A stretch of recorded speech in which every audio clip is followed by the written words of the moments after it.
The ongoing war in Ukraine, the upcoming elections in the Russian Federation, the mode of leadership of Vladimir Putin in Russia, and his fears of a falling government, exiled politicians.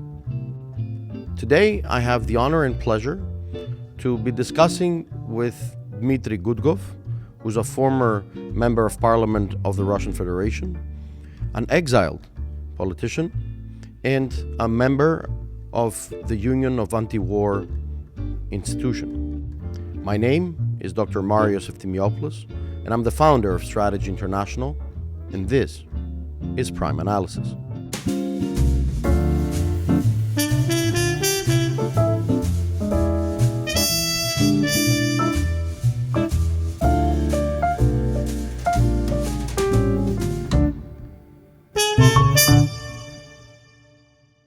Dear Mr. Goodkov, thank you very much for joining us at another web series of Strategy International. My pleasure. Thank you for inviting me here. I know that you've been having a very, very interesting personal and political life. And I know that this is a special moment for us and yourself, I presume, as well, in giving yet another interview or discussion, which I hope that it will be a discussion that we will cover all parts of your life, including also the political developments that are taking place now. I also know that this is a very volatile period, not only for yourself, but also for the anti-war committee that you're a co-founder member at, as a former politician in the Russian parliament. I would like to start first, if you allow me, a bit with establishing your life. So Dmitry, a young person who's in the middle of change, of a post-Soviet Russia that builds again its own life. How is life of young Dmitry in Russia? When I was young, when I was at school, the Soviet Union collapsed. And it was a difficult time for many Russians in 90s.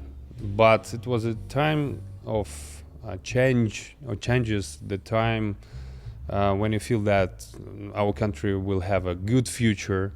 So I dreamt of being a journalist at that time, and I entered the faculty of journalism of the Moscow State University. So we had moreover free elections at that time, and my father decided to run for parliament. Yes, in 1999, and I was the only journalist he knew at that time. Right. So I joined the office, and I was responsible for the mass media, for the public relations, and etc. And after that, I decided to become politician myself. Okay. So the question is, in the meantime, you've established your own profile, but a person that is, as I understand, full of music and full of sports around him.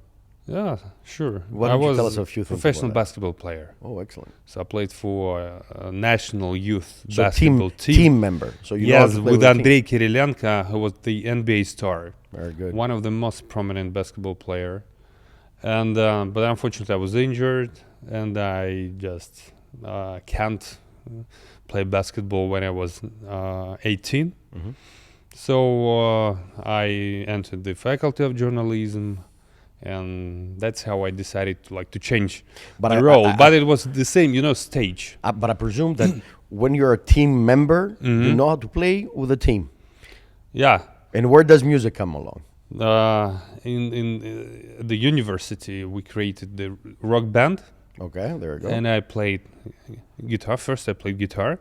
Okay. Today, I can play drums. Excellent. I changed instrument when I was first in jail, because I can't play guitar. When was that? It was in 2019. After becoming elected member? Yes, so I was among organizers of the big protest, because we tried to run for the Moscow City Council.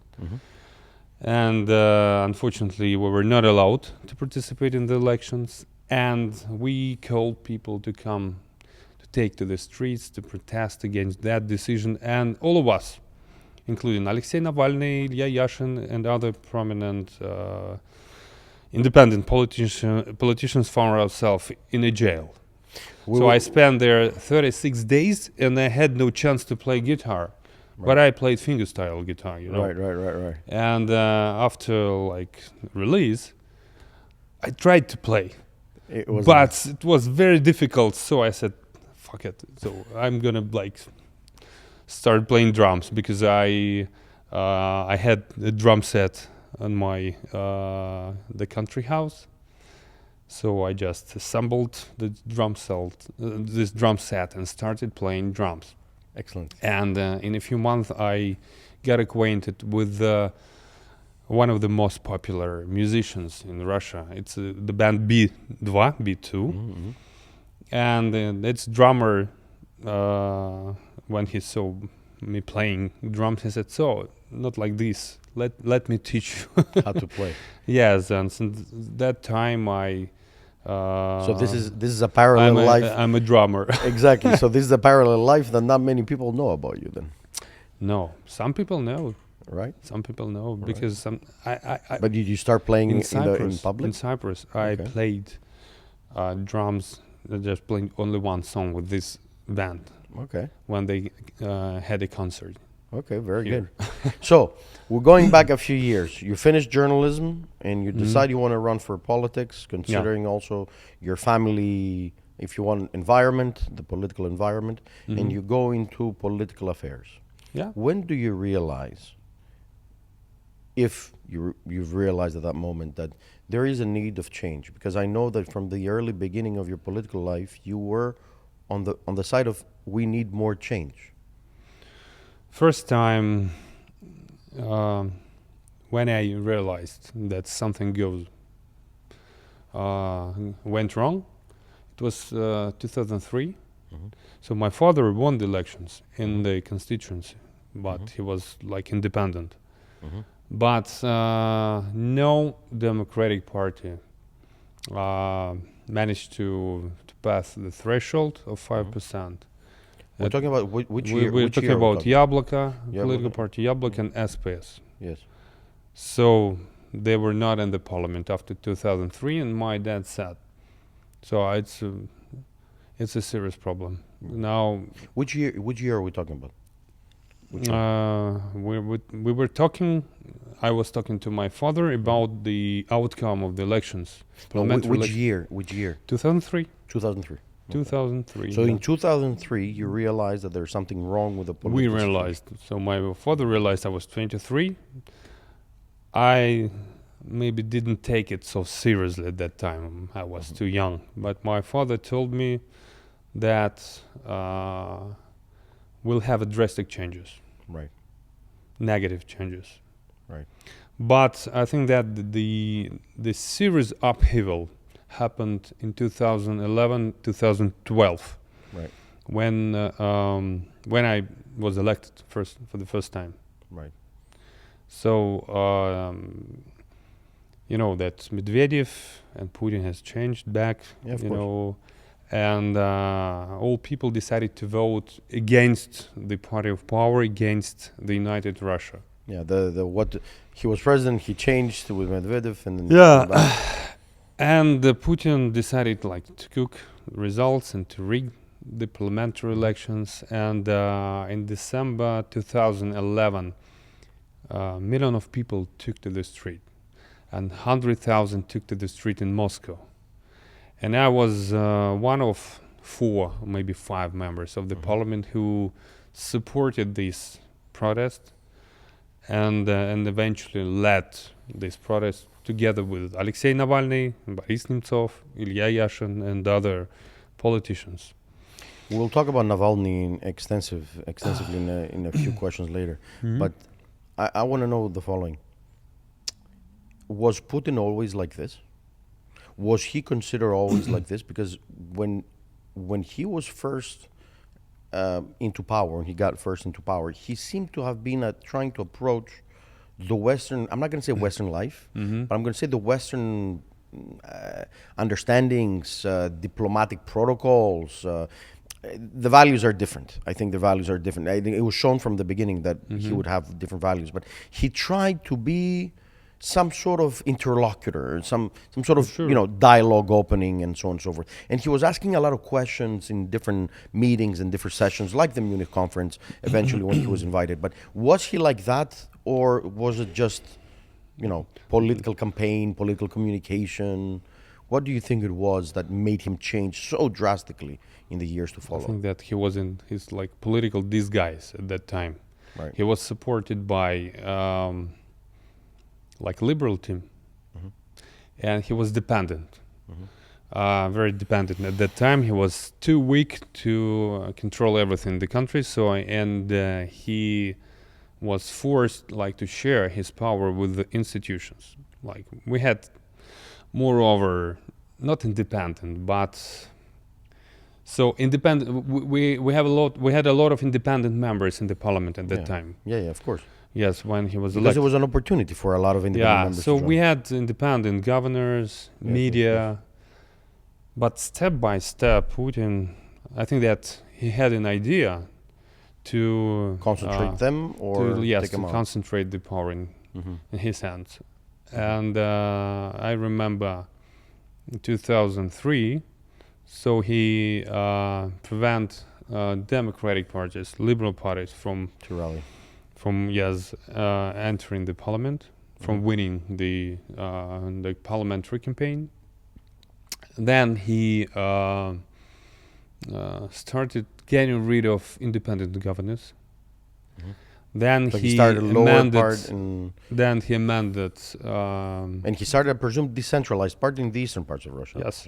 Yeah, and then he amended legislation on the elections and everything. So he changed the constitution twice, so they can be reelected. For example, my father, he could run for the parliament independently in the constituency. But in 2003, Putin decided to change legislation. In 2007, it was possible to be elected by the party list. Independently, not possible. The reason why I'm asking is because scientifically talking, we all understand that it takes a while to change the politics and the economics inside of a country to reach to that level that we have today, even the war in Ukraine and Russia and so on and so forth. So it seems to have been a plan. It was an evolution. It was an evolution. So this is an evolution for Putin. Yeah, because in 90s, the oil price, the average was $12 per barrel. And Yeltsin had no enough money to pay for the loyalty of the parliament and the people, and that's why there was a political competition, because Yeltsin felt didn't feel confident. Well, at least he had to share his power to compete with the Communist Party, with other political parties and politicians. But Putin, when he came to power, the oil prices skyrocketed. Right. And from $20 per barrel until 120 or 130. And he just got a lot of money. He reorganized them, right? So you have petrol and gas. He starts selling to the West, starts selling and exporting, and at the same time concentrating, I presume, elitist money around his supporters. Yes. First, he imprisoned Mikhail Khodorkovsky. Yes. Who was for 10 years. Who was the leader of the business community at that time, and his company has been seized by the friend of Putin, Sechin, and other people. And Khodorkovsky spent 10 years in jail after that, in prison. Then Putin, then he put censorship, Yeah, he put censorship. Yeah, then Putin put censorship for the media, for the state TV channels. Right. Then he changed governors. Then he changed the balance in the parliament, because he had not enough money to raise pensions, salaries, and people eventually voted for his party. And in until 2003, he was not strong enough to control everything. But after 2000, I think that after 2007, he controlled everything: oil and gas, TV channels, political parties, mayors, everything, all institutions. I presume he had to show some sort of power versus what Yeltsin had achieved, Yes. right? So he had to show a different face, right? You know, it's debatable because I think that Gorbachev started like The down democratic changes. Yeltsin was No, but Yeltsin failed. more authoritative. Yeah, but politician. Yeltsin failed. In reality, I mean, at least the West sees it as a failure of Yeltsin to sustain or rebuild an economy.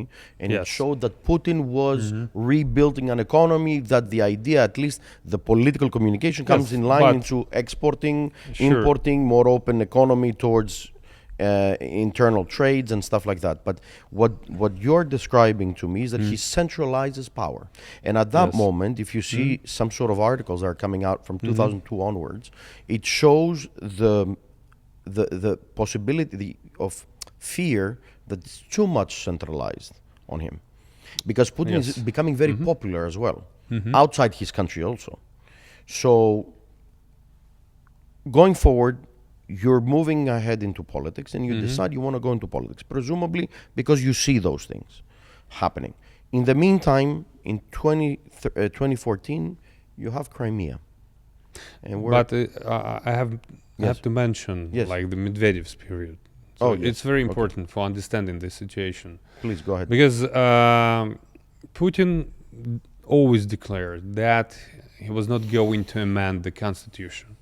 Yeah, he was saying that all the time, and of course, he amended it That's twice. why he supported like Medvedev, who was his successor, and he, Prime Minister at the time, he the became prime minister at the president. time. Yes, and we had these 4 years, from 2008 to 2012, with Medvedev, and with the so-called the party of second term of Medvedev, focused on supporting a real change in the power.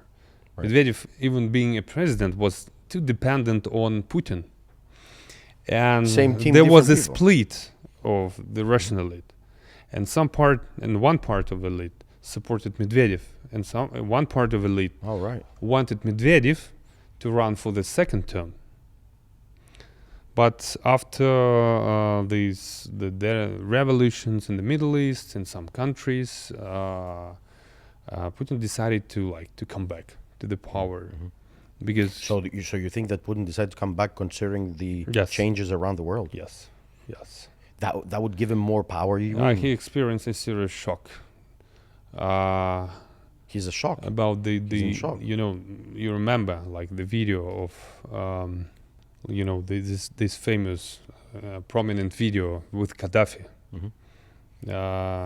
had this serious effect on Putin's decisions. He experienced this shock, and he was too afraid of Maybe losing the power that Russia could have in African states yes or elsewhere in the Yeah, Middle he East. was afraid of being persecuted after losing his power. Yeah, when he saw like Gaddafi, And like so you know- he's afraid that he's going to be prosecuted by the West for what? no, by the new power in Russia, Right. not Okay, by Medvedev, but he was afraid of being accused by the opposition to by get the into opposition. power for Yeah, what he had because done, he had considering the a lot of financial fraud. enemies. Okay. because he sent Mr. Khodorkovsky to prison. For Yes, example, that you is know. one reason to. Yes, and he had a lot of enemies inside and outside. So basically, he cannot afraid of- leave power. Yes, The way that you're describing so he far, decided that he can't decided leave. he cannot leave. He can't leave. Which that means it is that- too risky for him. And if I just jump in 2024, this Yeah. means he will never leave power. Never leave. Okay. I come back. Yeah, he's 2000 going to remain in power. 2009, For- 2011, and then 2014, Russia, Ukraine, and Crimea. Yes, and in 2011 he forced Medvedev to give up this post, and But Medvedev went silent onwards, or was he still running things on the back for he Putin? tried. He tried. he tried to remain his power. No, he went silent. I said after he stops. They He agreed. doesn't run for. They agreed. They agreed. It was So an where's agreement Medvedev between since? Where's both of Medvedev them. since? Sure. Where is Medvedev since then? September 2011. No, where did he go? Where did he end up since then? What does he do? He was appointed as a prime minister. Exactly. But he wanted. That's what I want to say. He was appointed as a prime minister. They just switched their Exactly. seats. But Medvedev, as far as I know, he wanted to run for the second term. Yes. That was to become independent. That was clear also in the Western media. He was very, I would say, pro-Western politician at that time, not now, of course. And but unfortunately, he failed to do that. And when Putin came back to the power, people took to the street after the Riggin elections in 2011, when I was elected for the first time. And it was a failed revolution. Because those who supported Medvedev, those who supported pro-Western development of Russia. Don't you think that made Putin even more attentive that I may lose actually power? Yeah. Okay. Obviously. So the part of elite, they tried to benefit from the massive protests in 2011. And I remember, for example, Leonid Kudrin, who is very close with Putin. He was he participated in one of the meetings. Mikhail Prokhorov, who was like the Russian oligarch, he was also on the stage with other politicians and the opposition leaders.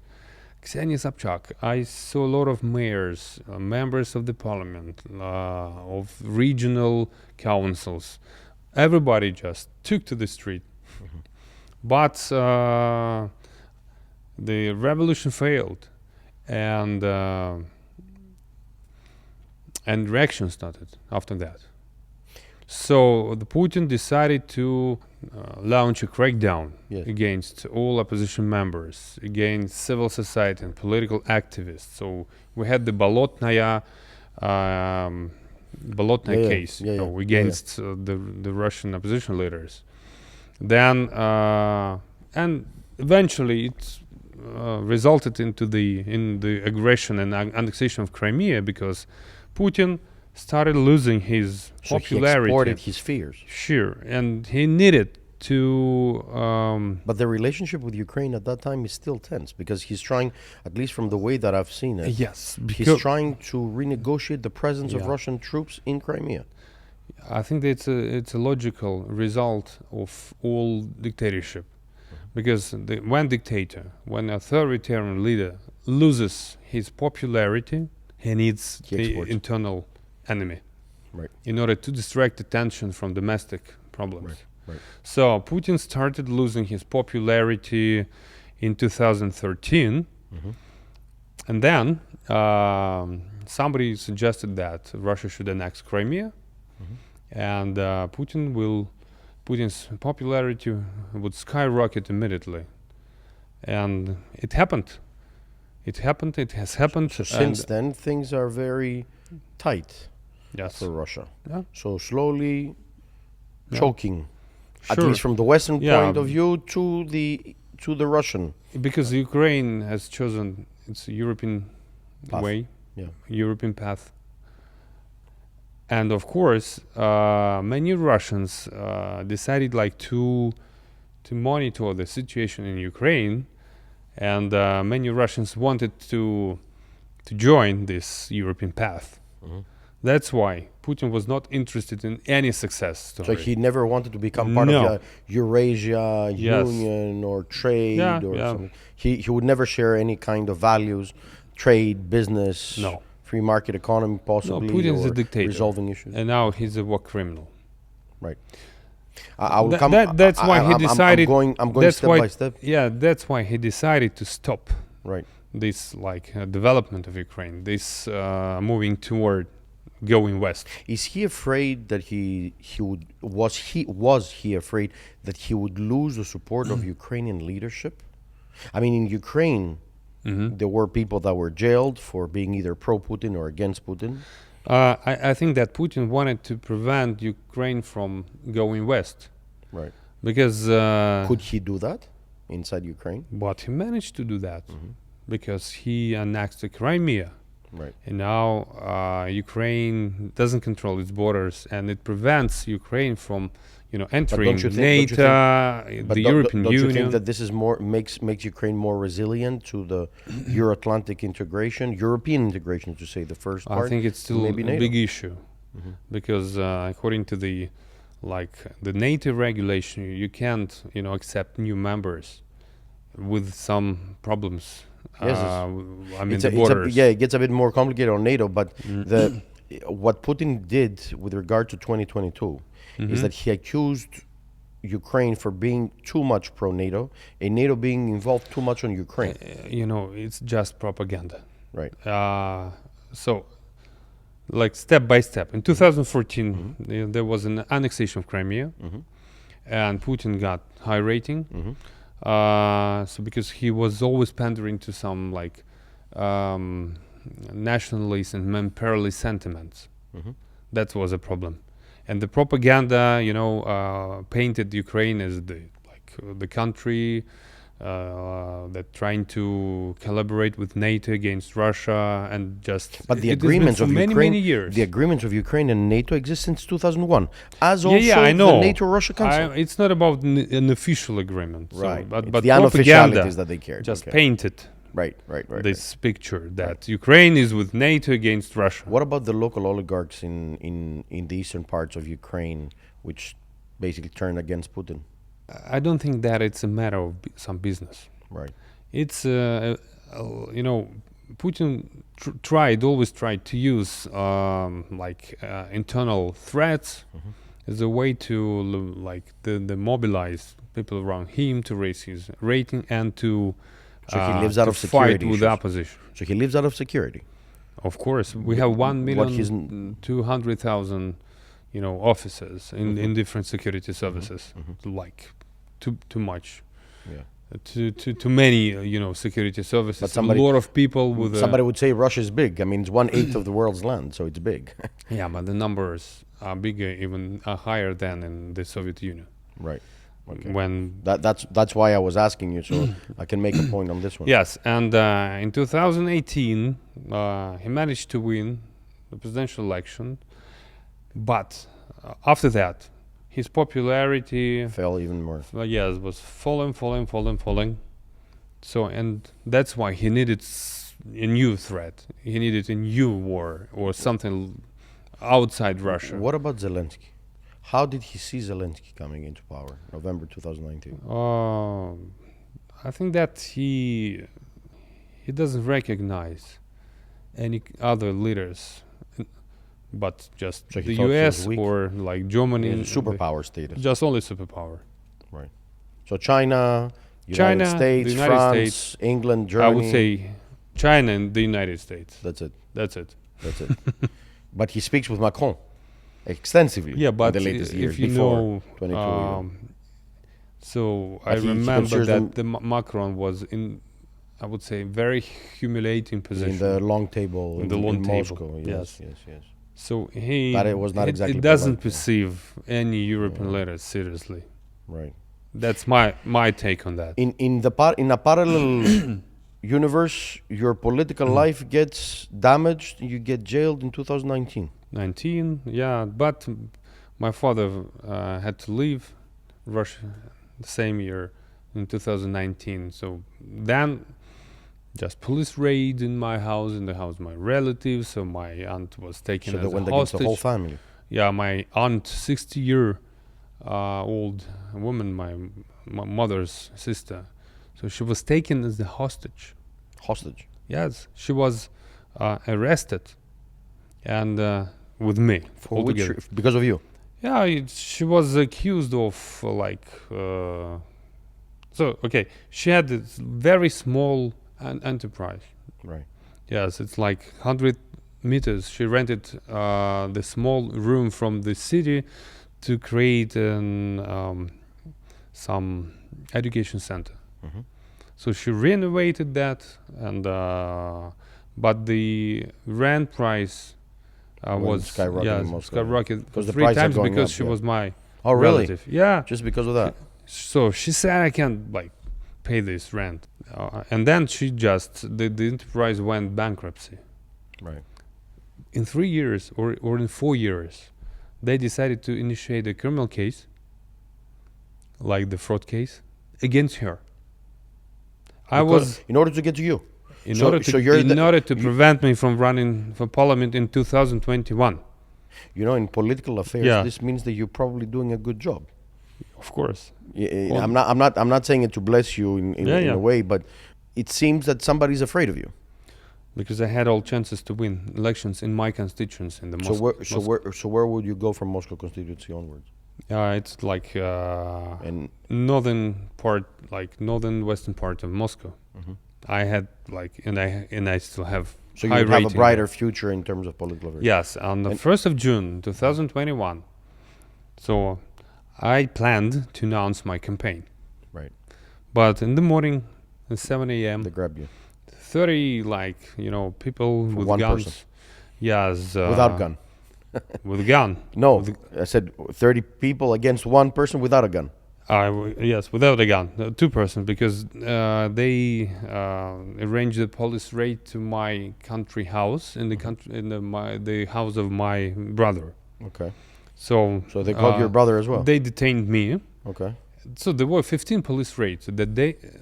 That day, my house, my brother's house, my parents' apartment, my apartment in Moscow, my brother's apartment, and my members of my team.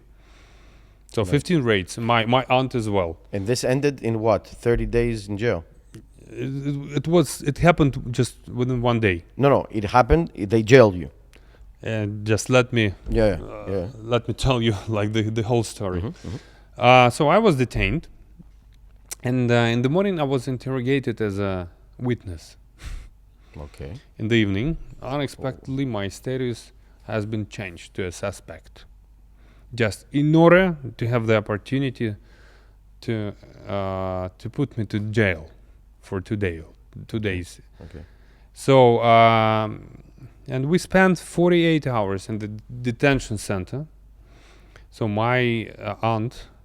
She spent 48 hours with the real killer in the same cell.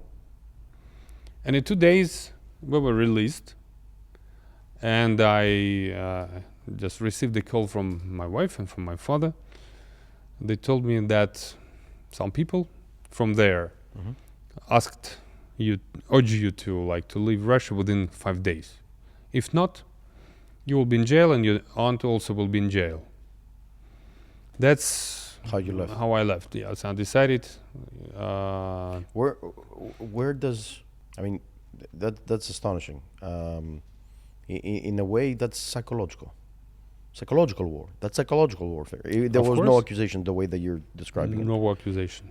Because I never participated in any business, so they cannot. So there's me, but there's no correlation. When my relatives. Where does the case with Navalny come along?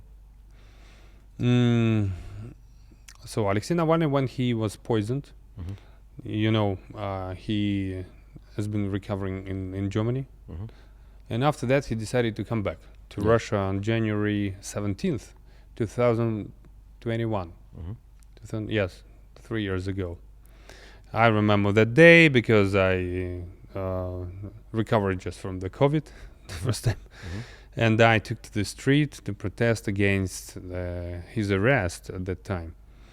Unfortunately, we had lack of people there in order to release him, to liberate him. And that's how he found himself in a jail, in the prison, for many years, where he was, I would say. But you knew Navalny from earlier? I have known him since 2005. Right. Sure. And he and Yulia attended my wedding in 2012, so we communicate very close. Close friends, okay. Not close friends, but I would say allies, close allies, something like this. because Acquaintances, good acquaintances. yes, we led the protest in 2011 and 12. So A common goal brought you together, in a sense. yes, sure. No problem. So Navalny is in jail for the second time, and he's there and he's trying to oppose Vladimir Putin. You are exiled. Yeah, The war in Ukraine started. yeah. I mean, it was ongoing 2014, but 2022 is where the big things start, and you have the ongoing war. Yeah, it's connected also with the fall of Putin's rating. Yeah, you said it multiple times. Yeah, You seem to have connection on this one, that the more he falls, the more he will push into this. of course. That's why I don't believe in any peace agreement with Putin. Will never fulfill his obligations. So there will not be. He doesn't. What does he want? Okay, he invaded a foreign country. What does he want? He wants to what? He wants to conquer Ukraine. What does he want? What he wants? He wants people dead. He wants to make a point that, because he did a point. He invaded another country, so he made a point. So this is unlawful. He's trying to sell to the people the idea of a big empire. He thinks that it can be popular, You know, and he needs to save his own power. It depends on his rating of his legitimacy. And he can't reform Russia. He can't change Russian inside. How are internally. Russians now? That's why he's trying to start he wanted to start very short-term war. yes. That's why he called it a special. The special operation. Yeah, he didn't expect But Ukraine he couldn't to resist. He didn't But expect. he couldn't also call it a war. Yes, and he didn't expect the West to support react. Ukraine and to react, and he That didn't much. expect Ukraine to resist. Do you think that the West will continue supporting Ukraine for the long term? We have elections coming in Russia. We have elections coming in the U.S. You have more than 60 elections around the world happening only in 2024. If not, the West will have a lot of problems. You will see a new aggression, because Putin. Yeah, but there's no. In this case, there's no solution. The way that you're describing it, okay, we continue why? fight, and whoever loses the war. There is a solution. Okay, that is. The first, Ukraine should get everything for its victory, or at least to survive in this situation. Well, the at least to survive may have a lot of messages. But I I know. think you're saying they have to win the war, and I think it was made clear by Zelensky that they will not stop until they get their land back. It's a very difficult definition. Zelensky said initially I know. that he will not stop until he gets all his lands back.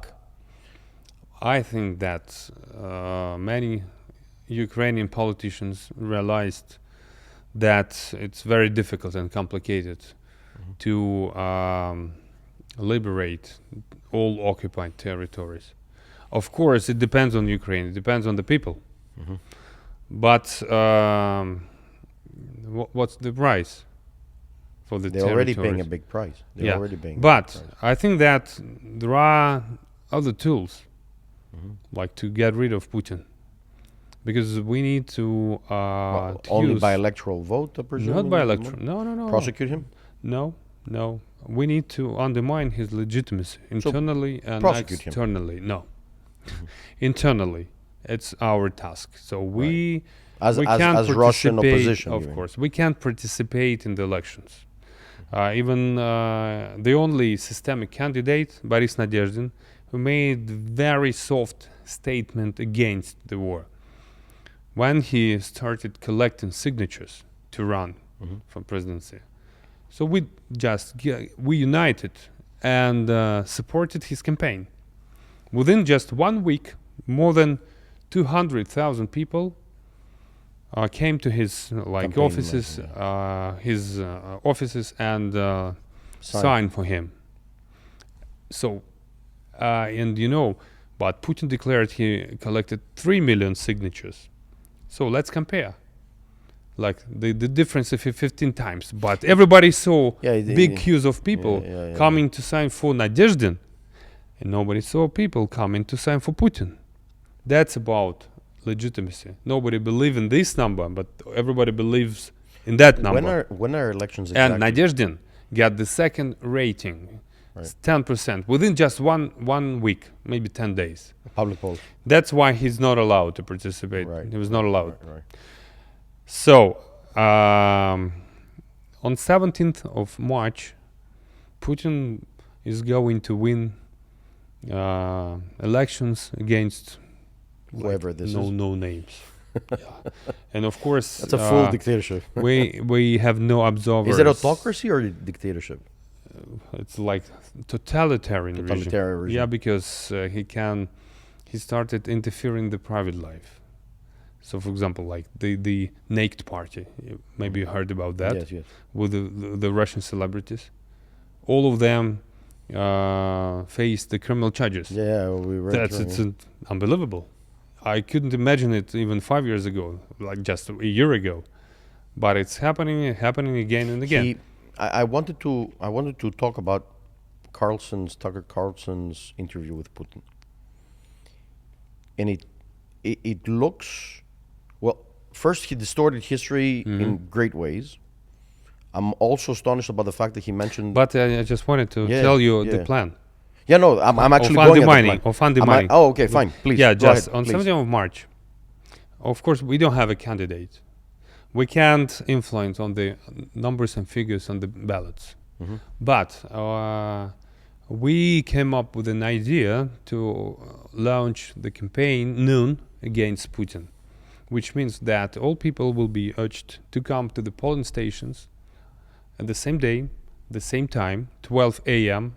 on 17th of March, to form these big queues of people to become visible. People standing against the war and against Putin. And never mind, even if Putin declares that he got 86% or 100%, but people will see each other, the elites will see people coming against Putin, the security services will know the real results, and nobody would believe in 86% for Putin. So you think he's going to get an 86%? And I think it will undermine his legitimacy. So the news is that you're going to get 86%. He's going to get 86%. It's a plan. I know it's a plan of the Kremlin. So if we manage to undermine this legitimacy, if we manage to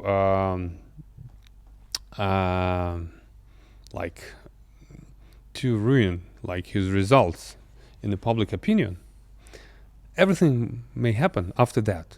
A coup, a split of elite, or I don't know, any protest, because people will see each other and they will realize that Putin is not supported by the majority. It's like all dictatorship collapse. Like we can remember Ceausescu in Romania, who had 97% of rating. Yeah, that was destroyed one day. So you think this is going to happen? I hope so. But we and the West can undermine Putin's legitimacy externally. And now they've been doing that there is a petition.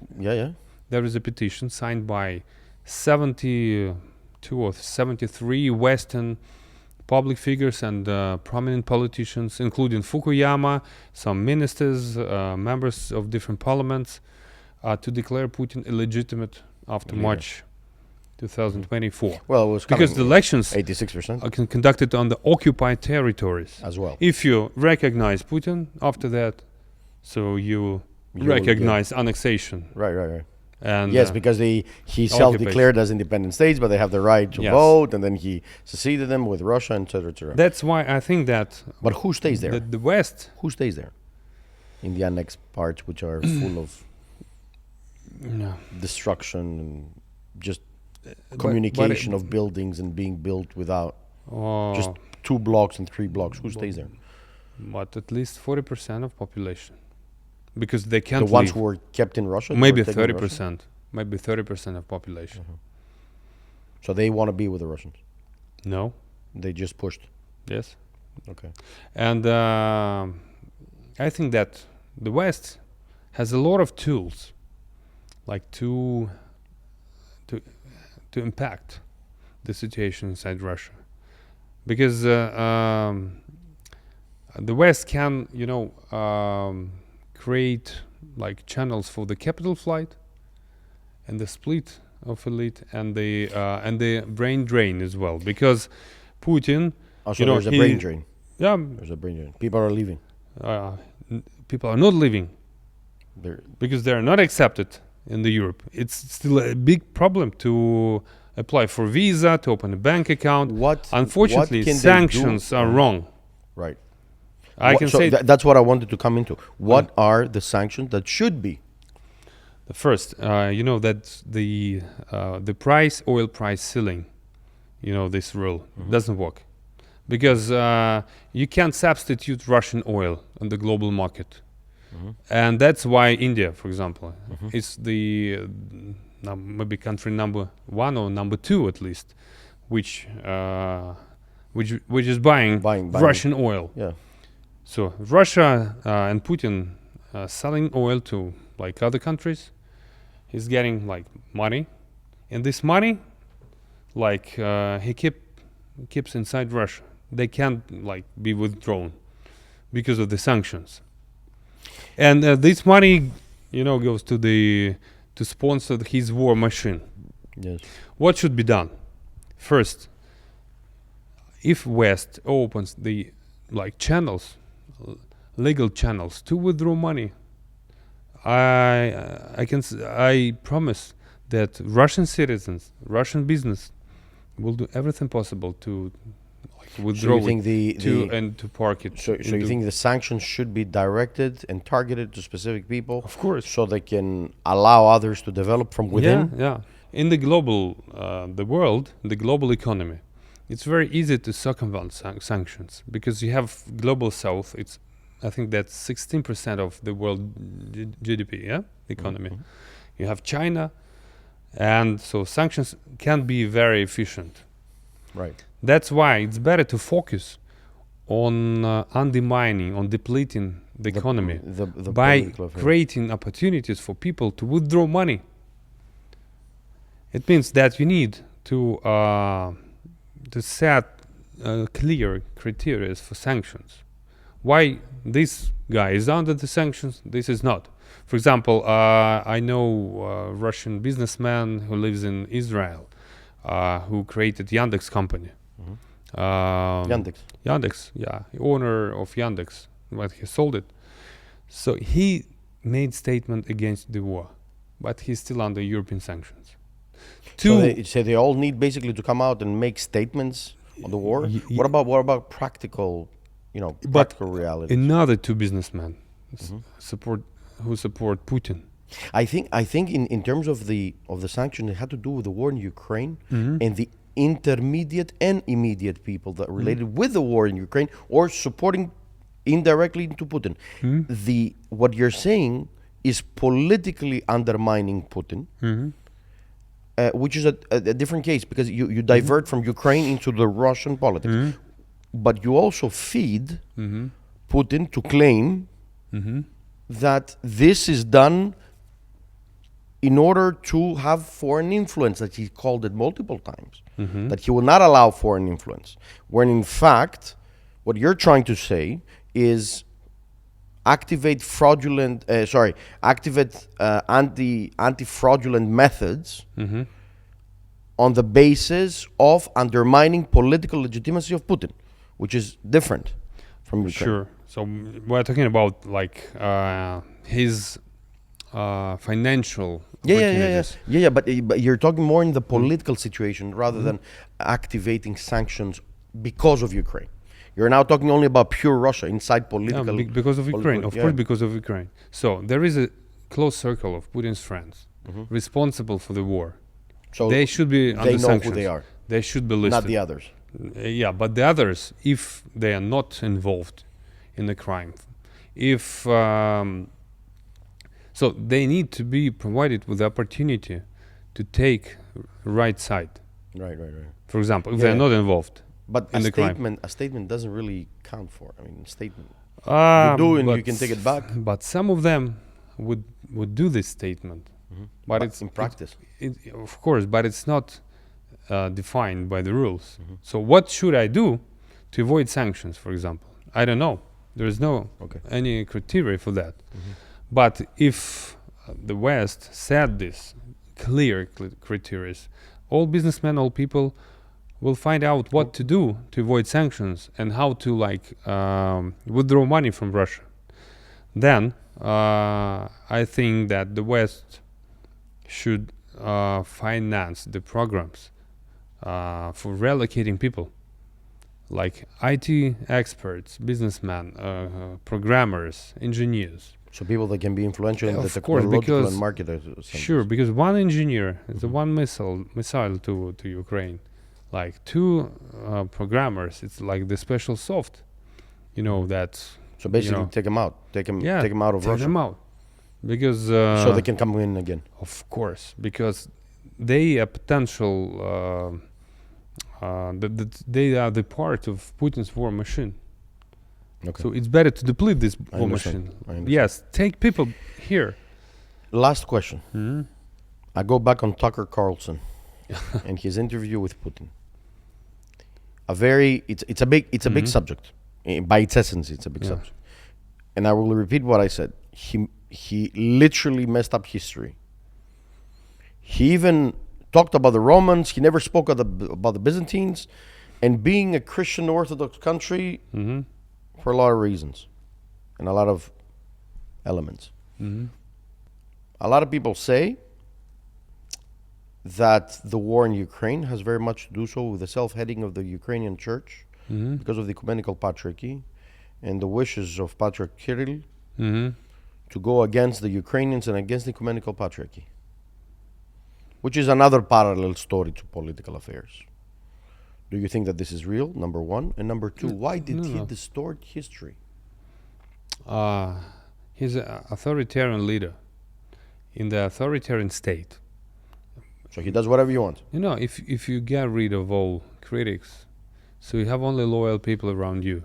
But Russians know history. No. They're good in history, they're good in literature.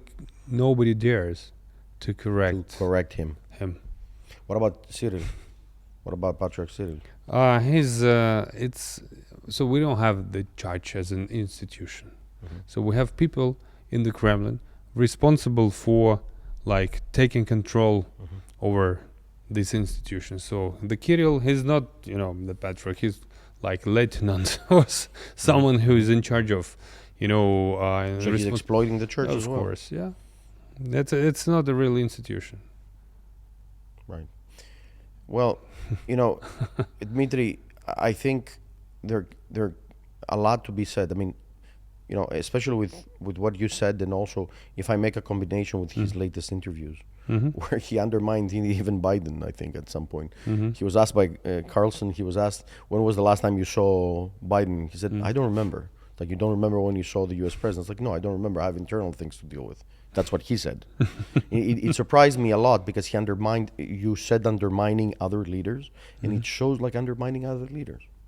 And then they progressively talk about how to support other leaders in the United States, namely Trump, which at this point, I don't think it's even good for Trump to be mentioned his name by a person like Vladimir Putin, even if Trump says, if I get elected, then I will resolve the issue and I will stop the war. But don't forget also the attempt and the accusation that Putin infiltrated the US elections, which is also another American reality in this case, which is, a lot of things have happened since then through cyber and a lot of accusations, legal and stuff like that. And that makes it very interesting. Last question. I know that it's very short. The answer will be big. When do you think the war in Ukraine can go in a straight rail for possible negotiations and ending? And what is the future of Russian politics, with you included? Considering how famous you have become latest months also in Russia. During Putin, there will not be any opportunity to change this path.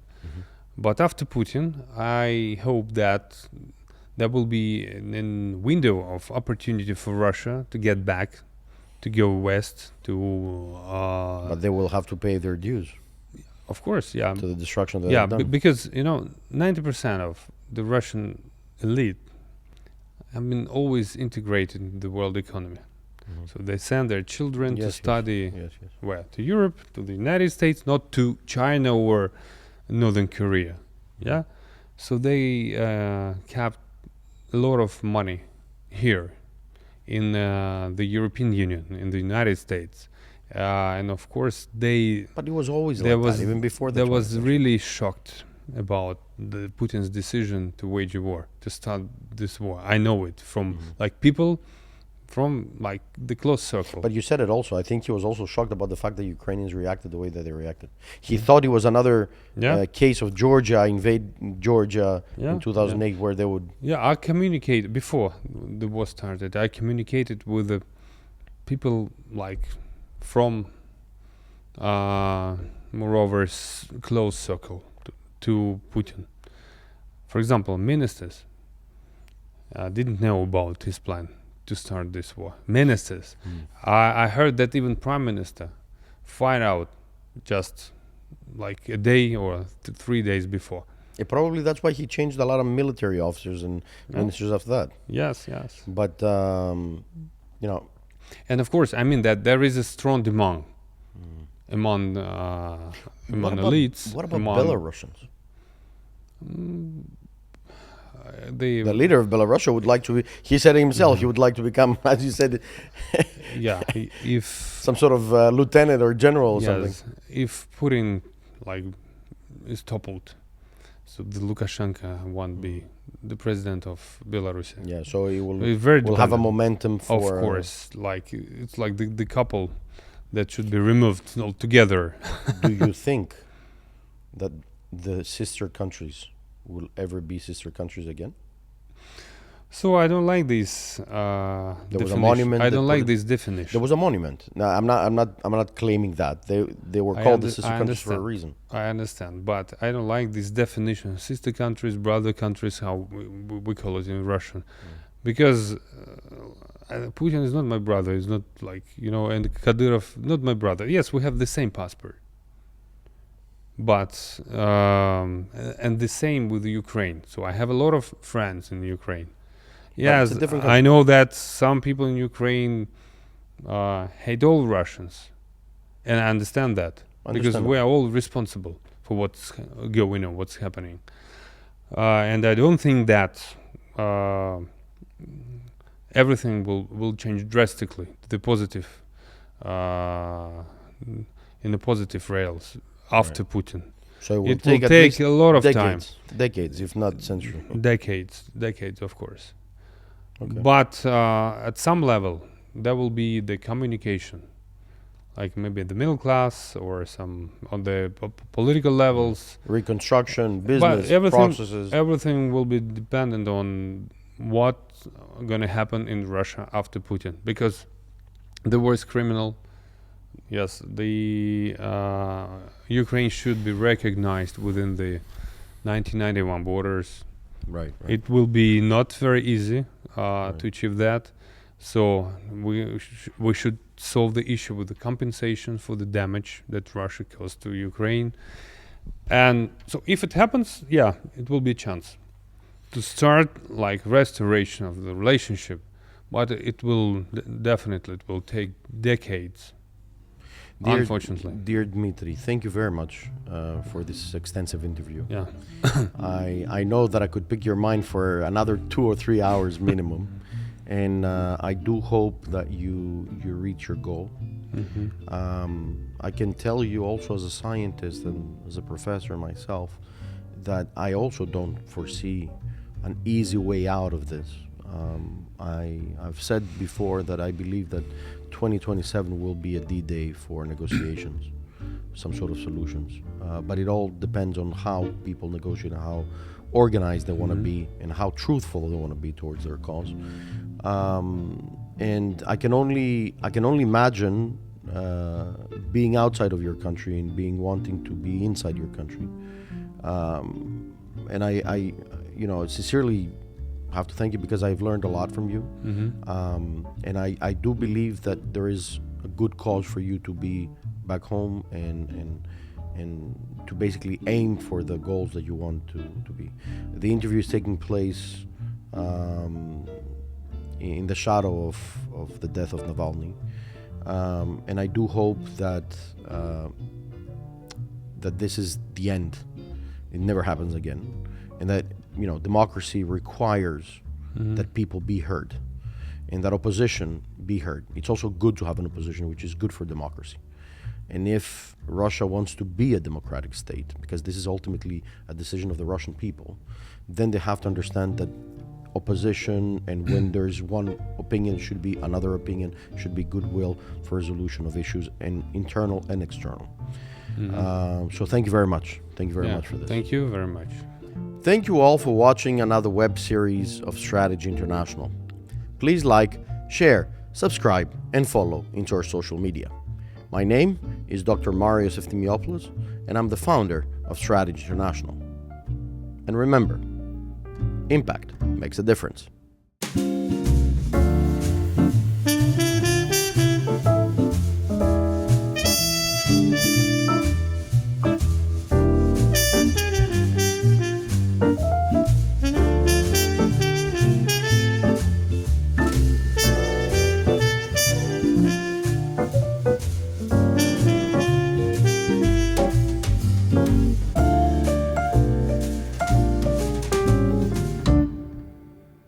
Thank you.